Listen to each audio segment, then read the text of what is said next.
મહેસાણામાં આરટીઓ દ્વારા નિયમોનું પાલન કરતા વાહન ચાલકોનું ગુલાબથી કરાયું સન્માન। મહેસાણામાં આરટીઓ અને દૂધસાગર ડેરીના સંયુક્ત ઉપક્રમે નિયમો પાલન કરતા વાહન ચાલકોનું ગુલાબથી અભિવાદન કરવામાં આવ્યું। સાથે સાથે વાહનો પર પીળા કલરના રેડિયમના પટ્ટા લગાવવામાં આવ્યા। આરટીઓ ઓફિસર સ્વપ્નિલ પટેલે કહ્યું કે આમ જનતામાં આરટીઓ નિયમ પાળવાનું પ્રોત્સાહન મળે અને જાગૃતિ આવે તેમજ અકસ્માતોનું પ્રમાણ ઘટી શકે।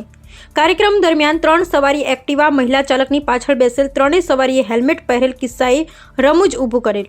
આજના નવતર પ્રોગ્રામમાં નકલી યમરાજને સાથે રાખી સંદેશો આપવામાં આવેલો કે હું તો નકલી યમરાજ છું, પણ જો તમે હેલ્મેટ નહીં પહેરો તો આગળ જતા અસલી યમરાજનો સામનો કરવો પડી શકે છે। Bureau report Ashish Patel, Mehsana.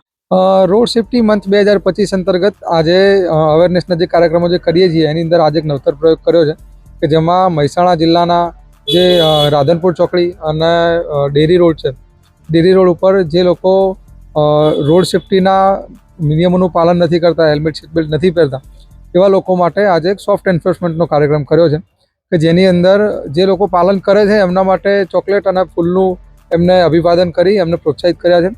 સામા પક્ષે જે લોકો એનું પાલન નથી કરતા એ લોકો માટે અમે એક યમરાજની વ્યવસ્થા આજે કરી હતી કે જે યમરાજ એમને એમની ભાષામાં સમજાવે કે ભાઈ હું અહીંયા છું અને હાલ નકલી વેશમાં છું, પણ બની શકે કે તમારી પાસે હેલ્મેટ નથી તો આગળ 5 કિલોમીટર દૂર હું તમને અસલી રૂપમાં પણ મળી જાઉં।